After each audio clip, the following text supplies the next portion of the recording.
अपना देश विकसित हो, अपना भारत विकसित हो, ये सपना केवल देश के प्रधानमंत्री नरेंद्र मोदी का नहीं है, बल्कि देश के हर उस नागरिक का है जो राष्ट्र हित को ध्यान में रखते हुए अपने दायित्वों में, अपने कार्यों में जुटा है। वर्ष 2024 में भी देश के लोगों ने विकसित भारत के सपने को चुना।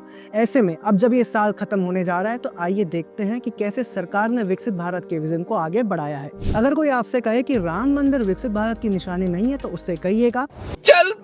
क्यों? क्योंकि राम मंदिर आस्था का प्रतीक है, तो इसके साथ ही सांस्कृतिक अर्थव्यवस्था को बढ़ावा देने वाला एक स्तंभ भी है। जी हाँ, राम मंदिर कैसे अयोध्या और आसपास की इकोनॉमी को बूस्ट दे रहा है, इसका अंदाजा इसी बात से लगा लीजिए कि इस साल ताजमहल से भी ज्यादा फुटफॉल अयोध्या में देखा गया है। होलिस्टिकली देखा जाए तो विकसित भारत तब संभव होगा जब हर क्षेत्र, हर वर्ग, हर धर्म का, जात हम पूछते नहीं क्योंकि हम रवीश कुमार नहीं हैं, और हर उम्र के भारतीय नागरिक को अपलिफ्ट करती सुविधाएं मिलेंगी।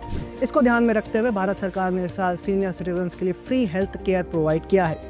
Irrespective of their income class, Ayushman वय वंदना योजना के अंतर्गत प्रत्येक सीनियर सिटीजन्स को मुफ्त इलाज की शुरुआत इसी साल से की गई है। इसके साथ ही इस साल का सबसे इंपॉर्टेंट और क्रूशियल डेवलपमेंट ये था कि मोदी सरकार के 10 वर्षों के कार्यकाल में 25 करोड़ लोगों को गरीबी से बाहर निकाला गया, और पीएम मोदी को केंद्र में 10 साल इसी वर्ष यानी 2024 में ही पूरे हुए हैं। जॉन एफ कैनेडी ने कहा था, American roads are not good because America is rich, but America is rich because American roads are good. यही सिद्धांत भारत में भी अपनाया गया। 2024 में भारत ने हर रोज 27 किलोमीटर की नई सड़क का निर्माण किया है। समृद्धि महामार्ग के साथ ही 22 किलोमीटर का देश का सबसे बड़ा ब्रिज अटल सेतु भी इसी साल बनाया गया। इसके साथ ही भारतीय रेलवे ने आधुनिकीकरण को गति दी और 550 स्टेशनों के मॉडर्नाइजेशन के साथ 62 नई वंदे भारत एक्सप्रेस ट्रेनें लॉन्च की हैं। इतना ही नहीं, भारत की C295 एयरक्राफ्ट मैन्युफैक्चरिंग यूनिट का उद्घाटन भी इसी वर्ष हुआ। अब युवा शक्ति की बात करते हैं। 2024 में रोजगार मेले के जरिए मोदी सरकार ने 71,000 अपॉइंटमेंट लेटर्स बांटे हैं। वहीं पिछले 18 महीनों में लगभग 10 लाख जॉब सरकार द्वारा दी गई हैं। नौकरियों के साथ ही स्किल डेवलपमेंट के लिए सरकार ने 2 लाख करोड़ का पैकेज तैयार किया है, जिससे 4 करोड़ युवाओं की मदद होगी।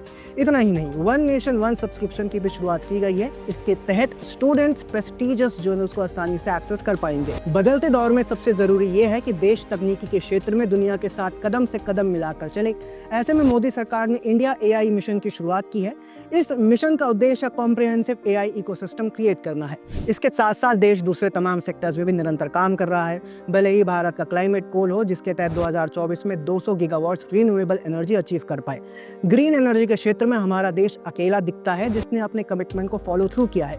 वहीं इसरो द्वारा आदित्य L1 मिशन की सफलता भी भारत के लिए महत्वपूर्ण है। इसके साथ ही इसी वर्ष देश ने जम्मू और कश्मीर में फ्री एंड फेयर इलेक्शंस भी देखी। इसी तरह से तमाम अड़ंगों को पार करते हुए देश वर्ष दर वर्ष आगे बढ़ता जाएगा, और हो सकता है कि विकसित भारत का पीएम मोदी का सपना, देश का सपना 2047 से पहले ही पूरा हो जाए।